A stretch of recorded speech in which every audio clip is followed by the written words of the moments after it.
in manufacturing, there is the idea of shop floor to top floor integration. Again, this idea could apply to many other industries. The message here is there has to be vertical integration as well as horizontal integration in your business as part of your strategy. Vertical meaning what is happening in each factory or each site location of your organization, all the way up to the enterprise resource planning and the way you're doing your finance and your business system.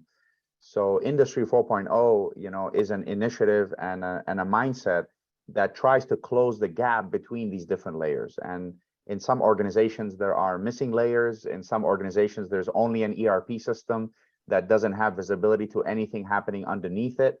So it's very important to have this horizontal integration mindset as well as vertical integration mindset. And when I say horizontal, I'm referring to bringing data in from your suppliers as well as bringing data in from your customers, and ensuring that your analytics are not only looking, with the blinders within your operation, but also bringing data from outside your operation.